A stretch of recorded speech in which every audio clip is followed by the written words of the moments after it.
as we await the bowl season to start, Mm. there were a lot of players and coaches who were honored at the award show. The Heisman Trophy winner, which is the biggest college football award, was announced. So, Coty, that's exactly where I'm going to start. Bryce Young. Yes, You're sir. talking about a phenomenal young man. You talk about a guy, Coty.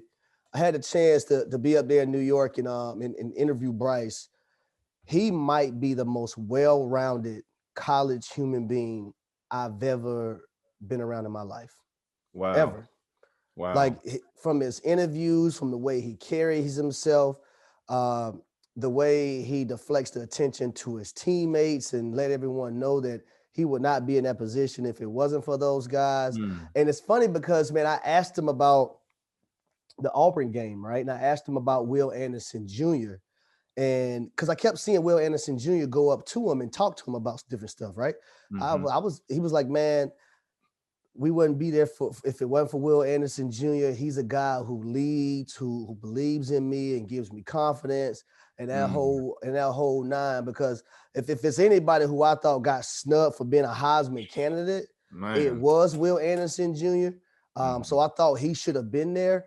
But Bryce Young, the foundation, they showed his parents, and if you don't know the story about his parents, everybody, I encourage y'all to go look it up. But his father seen something in him at a very young age. And his father started taking the proper steps to get his son right for these moments. Did his mom, his wife always agree? No, but he's seen it. You know what I mean? He's seen it Right. early on. Mm-hmm. But when you talk to Bryce and when you're around him, you understand that he has that foundation with his parents. He has balance in his life. He is just one of the most humble young men I've ever seen, Coty. Like Wow. it's crazy. And this is a guy now in the SEC championship game who set an SEC championship passing record with 420 yards against the number one team and the number one defense in the country. Right. And then against Arkansas, he set the single passing game record at Alabama with 559 yards, voted AP Player of the Year.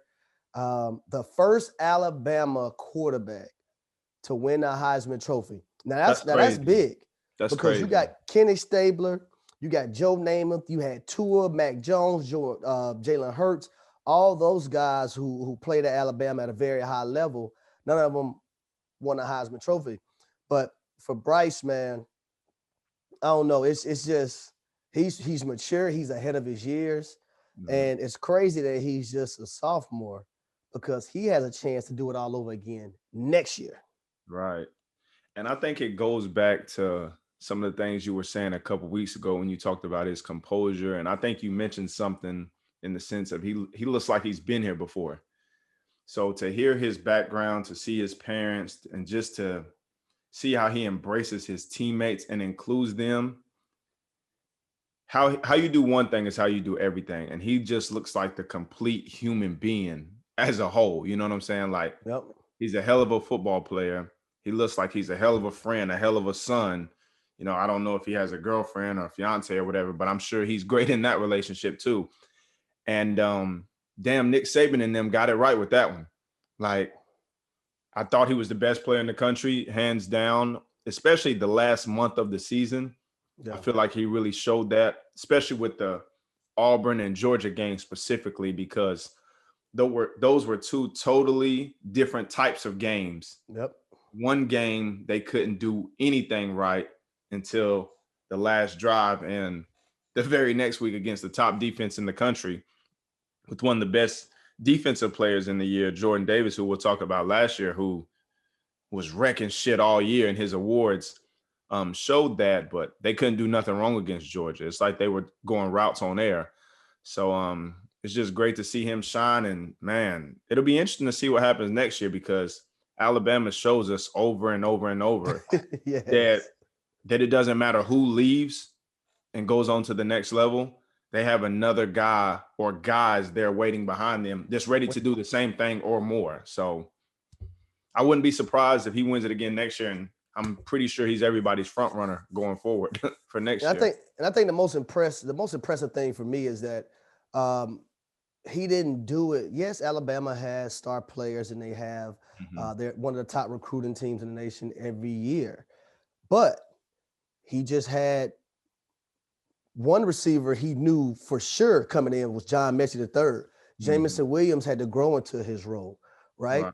And And boy, then did he grow now, into it. exactly, now Mechie III is hurt. Now he's gonna have to do it again. He has Brian Robinson at running back, but Brian Robinson is not Najee Harris. You know, Mac Jones had who was it? God, he had Judy, he had Ruggs, Ruggs, he had God, who else was it? Waddle. Waddle and Smith. The last part of the year in 19 when he took over for Tua, and then last year he had Mechie, Devontae Smith, and Waddle and Najee Harris with that prolific offensive line as well. So for Bryce Young to come in this year when Alabama was a little down offensively, not down in Alabama standards, right? Not down to everybody else standards. I thought he did a great job keeping his composure. And I love the fact that when he scrambles and he's improvising, he's still looking downfield. Yes, sir. And I think his instincts, those intangibles, his instinctive play, it showed in the SEC championship game, right? When he was scrambling, all of a sudden the guy that was guarding Brian Robinson in the flat approached him to come tackle him. Then he just flipped it to him. He go yards. Then he pointed to Mechie, hey, go this way, threw him a touchdown. Those type of things. And then I think hearing Jamison Williams may have said that the touchdown that Jamison Williams caught, the second one, I don't even think that was the play call. I think he happened to just, I think him and Bryce looked at each other. It was go time. Right. You know what I mean? Right. So you got to love that relationship, man, between the quarterback and the receiver. They can just look at each other and they know what's up. It's time to roll. The safety standing flat-footed. It's time to go. That's when you know it's special. And I want to touch also on his father, because I know me and you, we both had our fathers in our life, and they were very instrumental on us, not only being where we're at today, but getting there.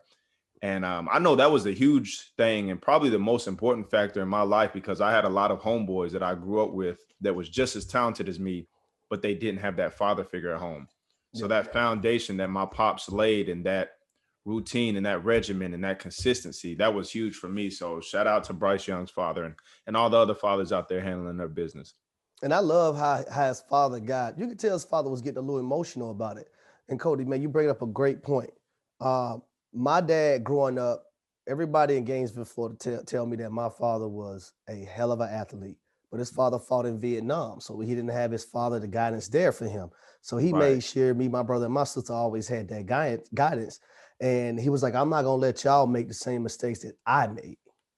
Right. And that's a father wanting better for his kids. So shout out to Bryce Young's father and all the other fathers that you just mentioned out there who's there with their families, not just their sons, but for their daughters too, showing them a way. Because I think it's more important for daughters, absolutely, for fathers to be in daughters' lives than it is their sons' lives. So shout out to all the pops, all the fathers out there showing love to their kids.